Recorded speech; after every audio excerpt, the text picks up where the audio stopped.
Thank you, thank you. So as president, I get to have special requests, and I wanted to personally introduce this speaker for several reasons, because she's very special to me, and because she's part of the reason why I'm here today, and why I'm wearing this beautiful necklace that everyone has commented on. It's all Sherry. So this beautiful, amazing woman is Sherry James. She is not only a speaker, but she's an advocate for those who are trying to hide from themselves, people like me, and she helps you see your own light. And so you guys have her bio, as you have seen this weekend. I don't want to read the bio. I know you're intelligent enough to read it, but I want you to hear my heart about the amazing, amazing phoenix that is my sister, Sherry James. And Miss James has a special introduction before she starts her session. So I'm going to invite you to do that as well. Thank you. Hello. Oh, no. I wore a whole yellow dress. Hello. Oh, I love it. Thank you. Okay. Thank you, Karen, for that wonderful, don't make me cry. But Karen has also changed my life, and a lot of the reason I'm here today is because she pours into me daily. So it's a thing. So I have a special guest for you guys today. Raymond Kemp, I'm going to read because if I don't, I will cry. So Raymond Kemp, Sr., an American patriot, appointed by President Biden to serve on the American Battle Monuments Commission, embodies leadership in every sense of the word. With a lauded 33-year career in the U.S. Navy, he shattered glass ceilings to retire as the first Black person elected to the position of Fleet Master Chief of the Naval Services for Europe and Africa. His resilience against all odds has been acknowledged by the Office of the President of the United States and is reflected in his numerous awards, including the Legion of Merit, Meritorious Service Medals, and the Navy Combat Action Ribbon. Ladies, please help me welcome Fleet Master Chief Raymond Kemp. Thank you so much for coming to support this event. It means everything to us. Thank you. Thank you, ladies. So I'm here to talk to you guys about wealth. Anybody want to be wealthy? Raise your hand. Okay, some people didn't raise your hand, so I need to talk to you because I'm missing stuff. Okay, so we're going to talk today about creating mental wealth. Has anybody heard of this before, other than the ladies on my panel earlier? Don't cheat. Anybody heard of mental wealth? Yeah. What do you think it is? Who's one? I give good gifts for people who volunteer. Who's going to volunteer to answer the question? What is mental wealth? Knowledge. Very good. What else? Optimism. Yes, ma'am. Ooh, being nice to ourselves. I struggle with that one. Is it just me? It's just me. Huh. So being nice to ourselves. So mental wealth is something that we have 100% control of. It's the only type of wealth that we 100% own the responsibility of. So I'm a little older than some of you in this room. I used to say, I woke up this morning feeling like somebody said it. Who said it? Yeah, $1 million. Thank you. It's so funny with the younger crowd. People are like, I have no idea what you're talking about. I woke up this morning feeling like $1 million. Do you want to know why? Because I knew that I could come share something with you ladies that would make your lives better every day, starting today. So I'm going to tell you a little story. You ready? I planted a tree, and this tree came from a little bit of an acorn. Anybody seen an actual acorn?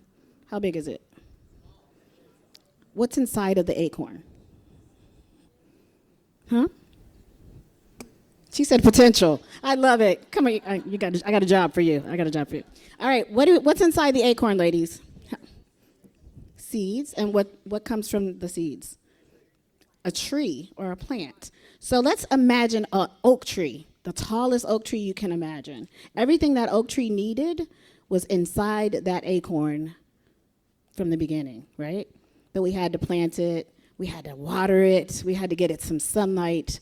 Some of the ladies who are on our speakers panel, I forwarded a YouTube video, and a gentleman was talking about, did you know that a tree has to grow upward and downward at the exact same time, right?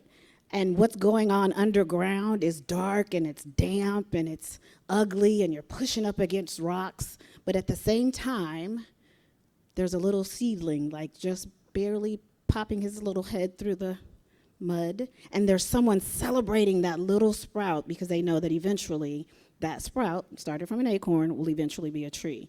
But does the dark, damp space go away? What do the roots do? They keep spreading. They keep sharing what they've learned. When it comes to mental health, we don't like talking about our trees. We don't want to talk about the fruit of those trees. We all have that cousin that we don't invite to Thanksgiving, right? That one cousin or the uncle. We're like, hey, don't invite them. Not if their children going to be there, right? Well, why not? I was the person that would like ask the questions. Well, why don't we invite Uncle Joe?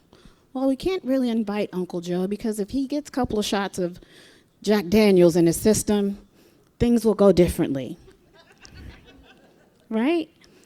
But who took care of Uncle Joe? Who stopped to say, does Uncle Joe have a drinking problem, maybe?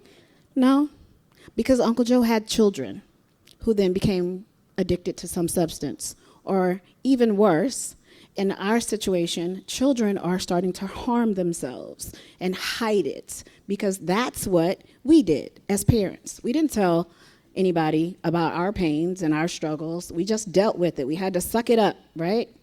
And we felt poor as a result of it. We dealt with things poorly because we did not have the mental wealth to say, hey, guess what?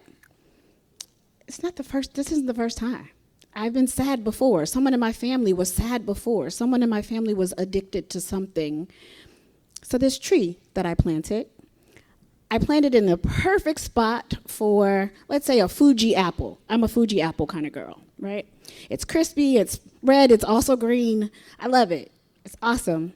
But if I was a Fuji apple and I looked around and everyone around me was Granny Smith, who would I think was messed up? I would think it was me. Now maybe that seed that was the acorn got picked up by a bird and taken across the country for a new job or college graduation. Now that tree gets sprouted somewhere very different without family around it to say, hey, yeah, no, alcoholism runs in our family, so you should probably chill out in college a little bit because nobody talks about it. That's a generational curse that we can break. We can talk about it and say, hey, we got a problem in our family. My grandfather, I loved him so much. I don't remember ever seeing him without a drink in his hand. And it didn't matter what time of day. It was normal. Actually, I think I probably had my first drink at like 10 because he was like, hey, you want to taste this? Sure, it was disgusting. It's not anymore because life. But I know what alcoholism can do to a family. I will tell you why I am so passionate about the work that I do is because I spent 30 years in corporate America, almost 35. I survived, yay. But did I?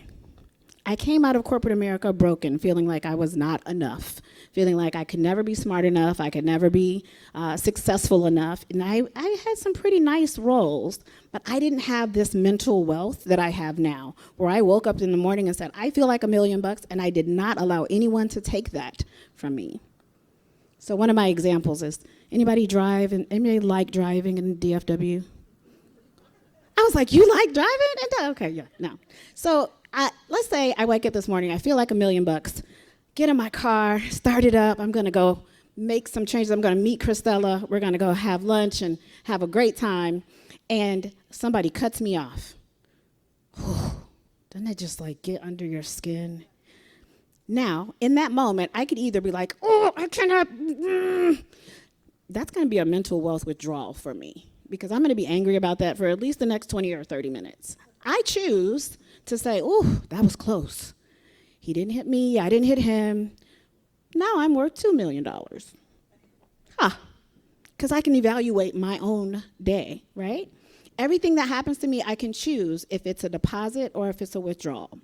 I can choose if I am in this dark and damp place that is the root of this tree, or if I'm the branch that is producing fruit from the things that I do every day. It's being nice to people, smiling at the person at the grocery store. If you can find a person at the grocery store, is it just me, or is it like self-checkout is mandatory? Is that a mental wealth deposit for you guys? Do you like that? You guys like not having a human to talk to? That's interesting. So people are like, yes, no. Half and half. It depends on how long you have to wait for the human. Huh. Wow. So how do you think that impacts the person who is actually working at the cash register?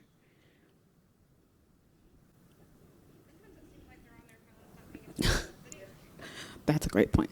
Well, if that's the case, so here's some bonus content. If the person that's working the cash register seems to be distracted, give them cash and watch them count.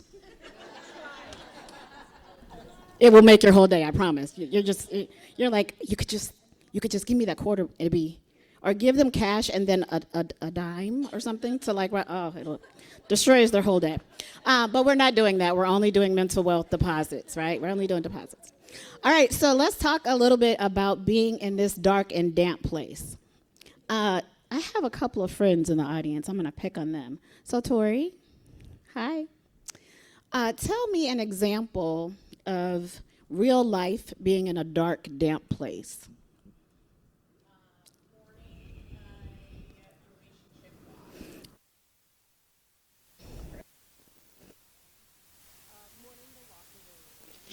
Okay.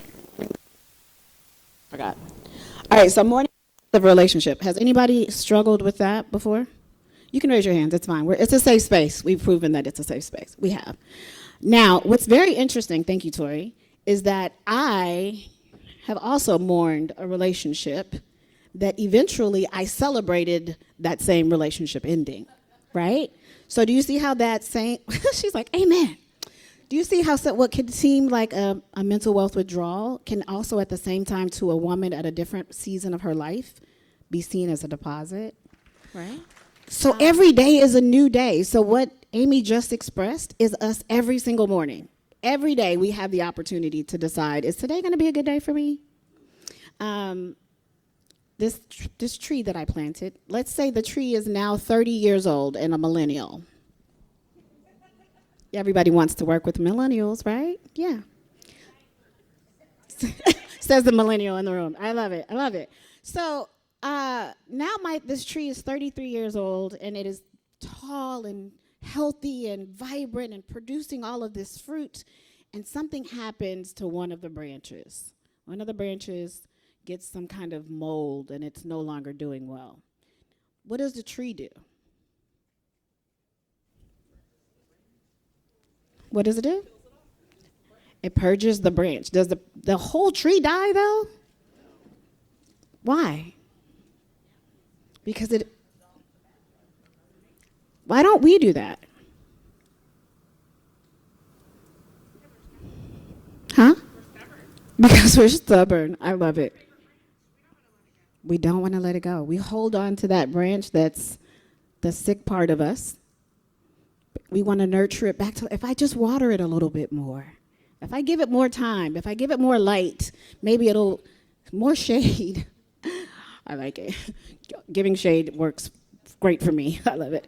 But we have opportunities to purge the things from our lives that make us mentally poor. Sometimes our relationships can make us mentally bankrupt. And we get up every morning and don't understand why we're not mental millionaires. Well, guess what? You are sitting on a dead branch that you have the opportunity to get rid of, expose it for what it is. Hey, you know what? I've got this problem. I like shoes. a lot. I think most of you have seen me in like 3 different pairs of shoes today, maybe 4, I don't know. But that's my sick branch. That's how I learned to cope with stress as a young person, by buying things, by having nice things and dressing up. So you couldn't see that I had a branch of my tree. Is my mic dying too? No? Okay. I didn't want anybody to see the broken branch, or both of the broken branches of my tree. That was my mom and my dad both dying by suicide. Do you know what I did with my dead, dying limbs? I dressed them up in a corporate suit, and I rose up the ranks in corporate America. I threw myself into work. I was the best at everything I did. I was the, is Iram still here? I was the first in and last out. First in the morning, last to leave every day. I could not get enough work in. I could not make enough money, and I made really good money. But I was trying to cover up something that was gone, and I was so ashamed of it.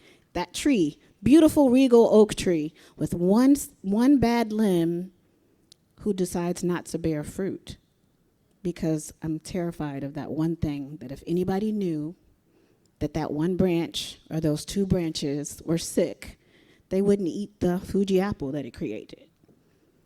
But let me tell you what happens on the other side of that. When you decide to take that branch, chop it up, make it into mulch, use it to fertilize the rest of that tree, and then not just share the fruit, but enjoy it. Sit down and lay up against the tree and relax, because none of us know how to do that.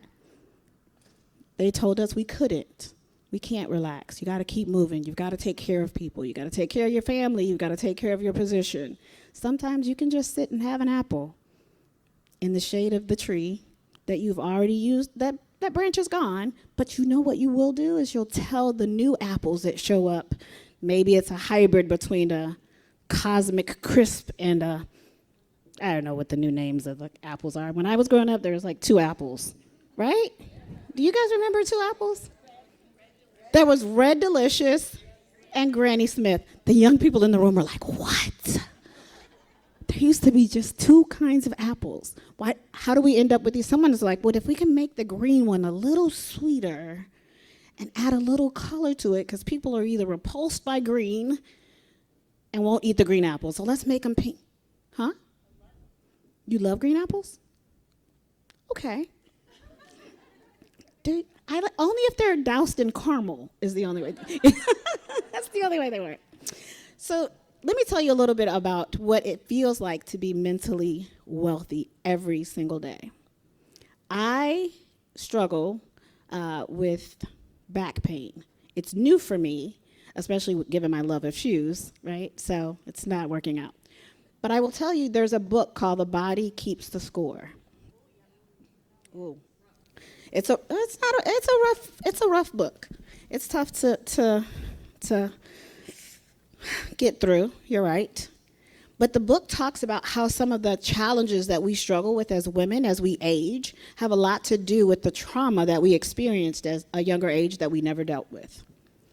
So I will tell you, even in the presence of my gentleman friend who came to support me, thank you, that I didn't realize until I was diagnosed with stage 5 degenerative disc disease. I don't know what happened to stages 1 through 4. I just skipped those, which means I operate in pain often, and a lot of it.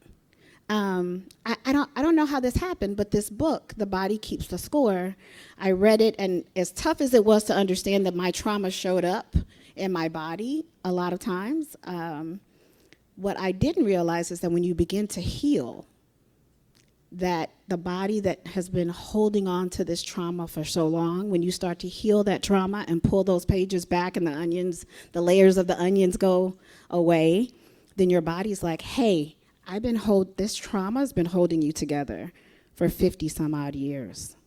Now the trauma's gone. Oh, by the way, your back is really bad. What do you do with that? I mean, I still wear my shoes. You guys saw me in heels earlier today. Some of us have challenges that we just can't get over, and high heels is mine.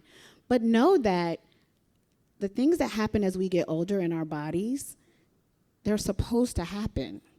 Nobody told us that. Nobody told me that. Nobody said, you know what, when you get to 50, you're going to get spaghetti brain. Like, you're going to start talking about something and then end up talking about something totally different and then go back to it, and you don't know why people aren't tracking.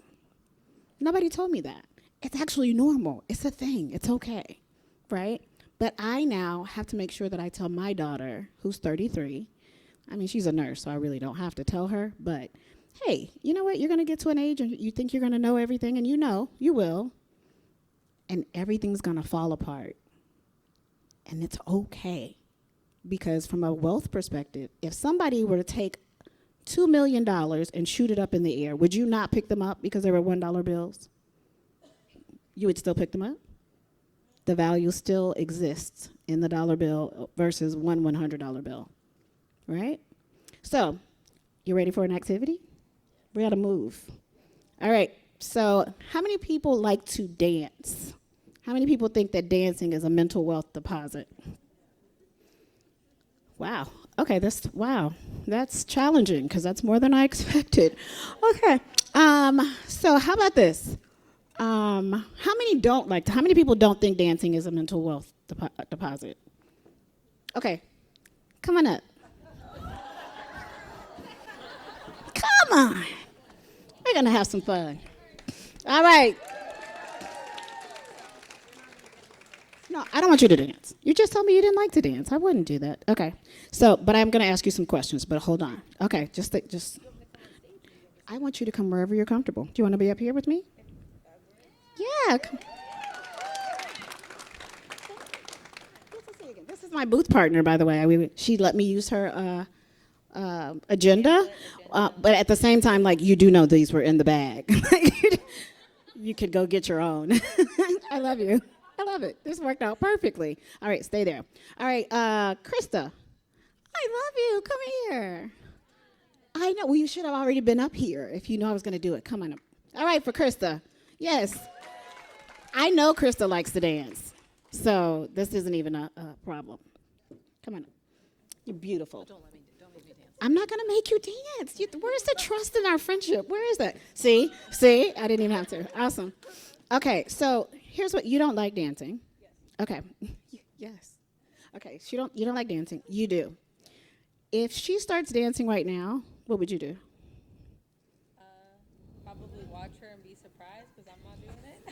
Okay.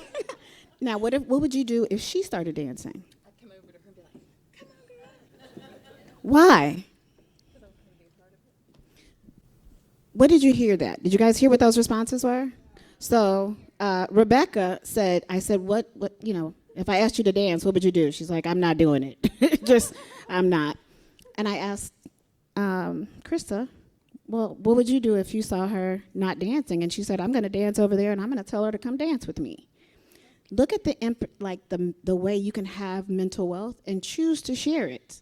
Even though she's like, I don't want to dance. I don't like dancing. You can't make me dance. Krista heard all of that, did she not? But because the way she likes to invest into other people, she likes to share her joy, the way that she shares her joy. We could just do it side to side. She will find a way to turn your withdrawal into a deposit for both of you. So now this is an interest-bearing activity. The next time you see each other, she's going to see you and she's going to, hey, Rebecca, hey, girl.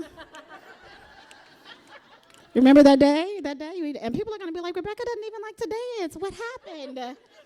But that's how you share mental wealth, right? You look at what the other person may not like, right? That's something that like, I don't really like work. As it turns out, most of us don't. So how do we find joy in what we have to do every single day and find mental wealth in the things that we have to do and say, you know what, somebody's going to look at me and say, there was this lady in this yellow dress and red boots and no hair that made us get up here and talk about mental wealth. Thank you, ladies. Can we give them a round of applause for that? Thank you. Yeah, I think not liking work is a trick question. Rebecca says she thinks not liking work is a trick question. Is your boss here or something? No. Oh, okay. It's just not work if you love doing it every day. Mic drop. We're done. And we're done. Good job. Thank you. Yes. You have a question, ma'am? Oh. Okay, thank you. All right, so we're going to dance. So is there anybody who cannot physically get up and move? Anybody restricted from music, from dancing? I mean, it's kind of me, but I'm going to dance anyway. Okay. Anybody? I don't want anybody to say, Sherry made us get up and dance, and then I hurt my hip. I don't want Karen to be responsible. Any cool points? All right, so we're going to play this song, and I need everybody, because no one told me that they couldn't. I need everyone to get up when we get to, but don't do it till we get the music, because you know we got to save our energy at some point. We don't have a lot. So we're going to find the song, we're going to play it, and I want us to dance like we just spent a weekend with amazing women learning how to make ourselves better, start our businesses, network. I want us to dance like we have achieved the unachievable. We got a bunch of women together and we got shit done. So that's the kind of dance we're going to do. Now, I don't know what song we'll be doing this to. She's leaving like, I'm not dancing. I'm out. Oh. A way to get the party started. All right, so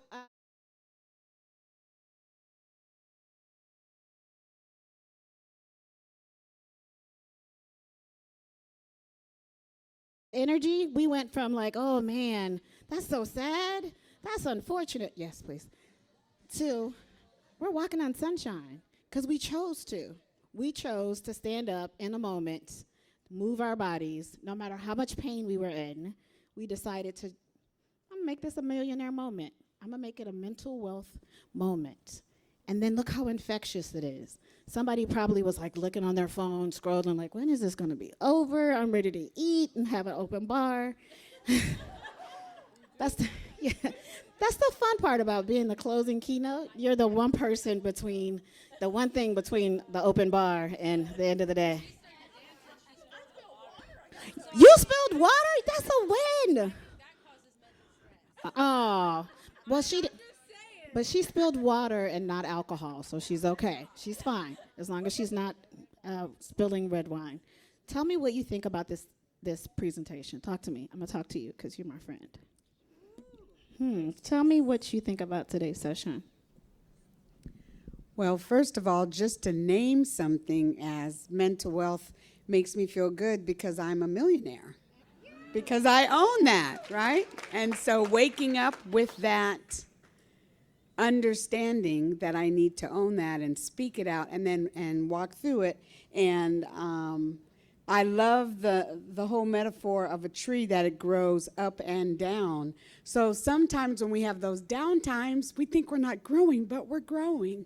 And it is dark and it is dirty, but there's a purpose, and those roots are getting stronger because of that struggle. So I hear a speech bubbling up because that's just beautiful. But then the life of that tree at the right season bears forth beautiful fruit. So that's what I'm taking. And this is my fruit because this is my daughter, shameless plug, Stacy. Yes. So thank you. Thank you for that feedback. You know you're going to be doing this to your son at some point. You do know that, right? Okay. All right. Just so you're clear. All right. Who else has feedback? Oh, I've got so much feedback. Yes, ma'am. So I'm a finance girly, so I very much enjoy the analogy of giving it as far as withdrawals and deposits. That's really simple for people to follow, especially in my industry, right? So a big portion of what you talked about was the things that we don't talk about, the struggles that we don't bring out. And I think it's important to note that some people start the day not bankrupt, but below zero. So what are you doing every day that's going to deposit on that, even though you are already at a disadvantage starting below zero? What are you doing every day? Thank you, my friend. Yes, please. Well, I love that we dance to Walking on Sunshine because I think you are sunshine in that yellow dress. Yes. For me, I think that I've never really thought about mental wealth. I have thought about dark times and coming through dark times and how it makes you stronger. But I've never really looked at it as you can grow, as you grow downward, that is the strength that lifts and pulls you up and has you grow on top, because that would be something a phoenix would say, right? out of the times. So I think the mindset switch for me is I'm extremely wealthy because I've been through the times and I've hung on, and my tree is very strong. So thank you. Thank you for that. I will tell you that when I speak, my gift is feedback, right? Because I want to get better every time I do this. Every audience that I engage with, I want to make sure that I'm reaching every single person, even if I don't get to call each one out by name. So thank you for your feedback. Thank you for coming to support. I appreciate it. But here's what I'm going to ask, and we're going to wrap early. Yes? Because drinks. And I know people are ready. I get it. Yes. Oh. Wait a minute. I know. So I have been instructed that we do not have an open bar. We have a cash bar. Thank you. I'm so sorry. Please. Because we are a nonprofit. Touche, madame. I'm so sorry. Sorry. I'm gonna pay for that later. I know I'm gonna have to pay for that. All right. So what else? Anybody else want to share their feedback? Anybody else have a gift for me? Oh, yay. Okay. Yes, ma'am. One thing that really struck me that you said, and you might not have used this exact word, but when you recognize those limbs that are not servicing you anymore and how we cut covered up, we prune them. And when you prune them, it's better fruit. And you talked about that, that we don't want to repeat the generational curses. We can be set free of them, be pruned from them, and grow stronger, because it does repeat itself. So it can. Thank you. That's awesome feedback. Thank you. All right. I saw another hand. Yeah. Okay. Sorry. Excuse me. I'm going to see if I can squeeze through here. Okay. I'm making my way that way. So I think today, if you talk to young people, though they know about mental health, sometimes we stuff our stuffing and we go and put our good big girl panties on and we go, right? We stuff it. So a lot of times we have to give the gift of allowing our children and being super vulnerable to our other people around us, because we don't share and we don't express and we just put it on and we keep going. And today we have a mental crisis in our children. And so though we have pushed through and we've done, our kids today are going to self-medicate. They're going to do what they need to do to get on through, but we need to figure out how to make their mental bank wealthy as well. And if we work on us, they can see that. Yeah. That is an amazing point. Thank you so much for that. We have a nonprofit that we run, 2020 Lives Changed, and the interesting concept about my nonprofit is that it was created in October of 2019. So let that settle. So I planted a seed in October of 2019 that now is a nonprofit called 2020 Lives Changed. So all I had to do was say, I want to impact the next generation of people so that they understand that they can have conversations, because what a kid says now is like, well, what's wrong with me? Nobody else in my family is stressed. Nobody else has anxiety. My mom handles all the things great. I've never seen her cry a day in my life. My dad never has a attitude. He's fine. Well, we're ill-equipping our children to handle life, because life's not going to always be that pretty apple. Sometimes it's going to end up at Misfits Market, where I shop. I don't care if you judge me by that. It's fine. I had somebody else wanted to share. Oh, yes, ma'am. Hey. All right, what you got? Hi, everyone. Just a few things. I didn't get to hear your whole speech, but my mentor taught me to take the trash out at the end of the day. So writing down things that you could control or you can control that you might need to let go and throw it away. And then I used to work for Bell Flight, and a security guard there, it said that she created a grateful jar. So every day you write down what you're grateful for, and then you put it in the jar, and one day you might need to go in there and read what you're grateful for. So that's making deposits back into your mental state when you're running low, or like you said, your kids maybe having a rough day, and you can tell them, hey, just go grab that jar, and it's like a affirmation thing. So Yeah. Oh, hi. You want to dance again? You ready? No? Okay. I actually want to use you as an example for my point, because this isn't just for making business decisions or just having positive mindset. This can be applied to all of life's challenges, like even the challenges that we feel sometimes are insurmountable. For you, you've had back pain. You just discussed that.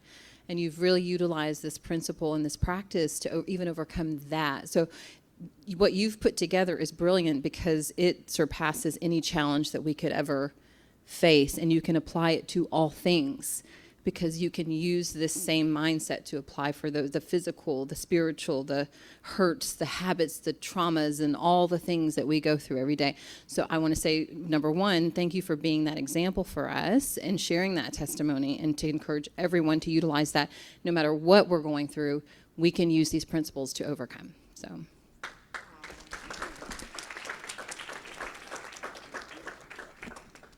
Don't make me cry. Don't make me cry.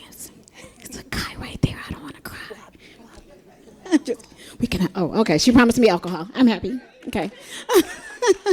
All right. How much time do I have, Karen? Karen is on her phone. She's not paying me any attention. I love it. She said 15. You said 5. That's why you asked these questions. Yes.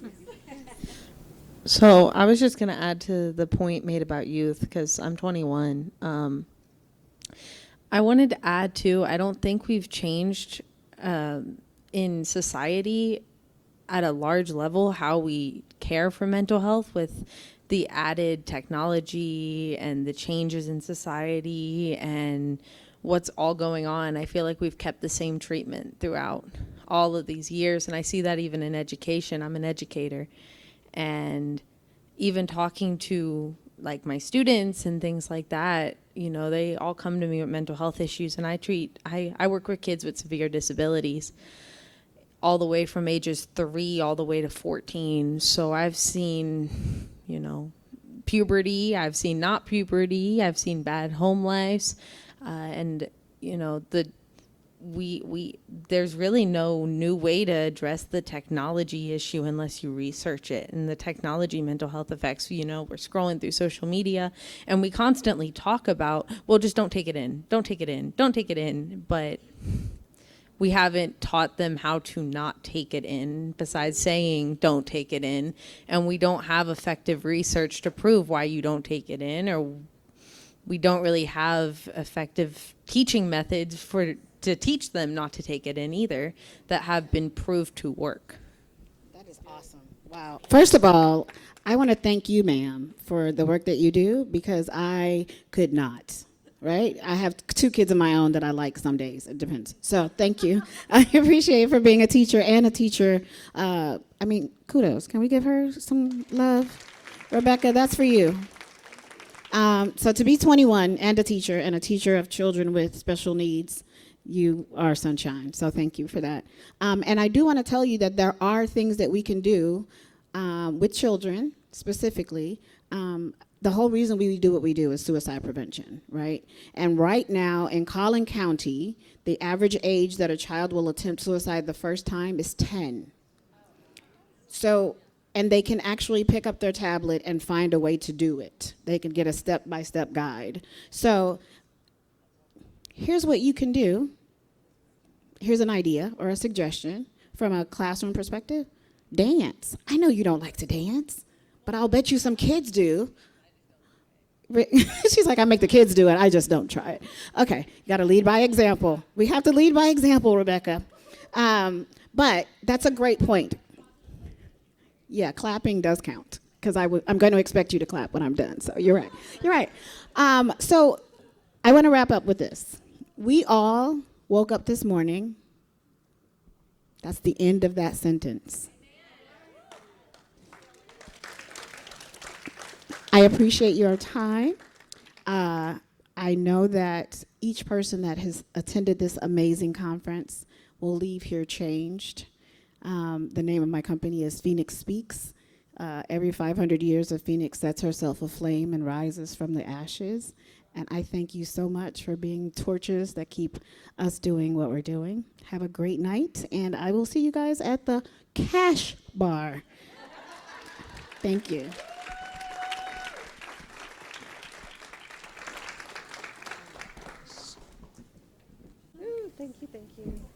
Sherry James, ladies. Thank you so much.